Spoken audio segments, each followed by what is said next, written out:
ബെനവലന്റിന് വേണ്ടി വർക്ക് ചെയ്യാൻ പോകുമ്പം അത് ഈ ബെനവലന്റിന്റെ ലേബൽ ഇത്രയും വന്നത് നമ്മുടെ സ്റ്റാഫുകൾ കാരണം. തീർച്ചയായിട്ടും അവരുടെ ബെസ്റ്റ് സർവീസ് അതുകൊണ്ടാണല്ലോ. തീർച്ചയായിട്ടും. അപ്പൊ അതേപോലെ ഞാൻ അവർക്ക് ചെയ്യുന്നത് അവര് പോലും അറിയാതെ അവരെവിടെ നിൽക്കുന്നോ അവരുടെ ബർത്ത്ഡേ ഞാൻ സെലിബ്രേറ്റ് ചെയ്യും.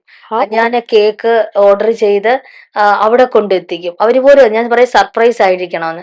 എന്നിട്ട് ആ കേക്ക് കൊണ്ടുപോകുന്ന ആളിനോട് ഞാൻ പറയും ഒന്ന് വീഡിയോ പിടിക്കണം. എനിക്ക് അവരുടെ ആ ഫേസിന്റെ എക്സ്പ്രഷൻ കാരണം അറിയാതിരിക്കുമ്പോ അൺഎക്സ്പെക്ടഡ് ആയിട്ട് കിട്ടുന്ന ആ ഒരു സന്തോഷം മുഖത്ത് ഭയങ്കര ഒരു തീർച്ചയായിട്ടും ഇതാണ്. അപ്പൊ എനിക്കത് ഭയങ്കര അതൊക്കെ ഞാൻ സ്വയമായിട്ട് തന്നെ ഞാൻ നമുക്ക് മാനേജറും നഴ്സിംഗ് കോർഡിനേറ്റർ ഒക്കെ ഉണ്ട്. ഞാൻ പറയും നിങ്ങൾക്ക് ഇനി എന്ത് ചെയ്യാൻ പറ്റും?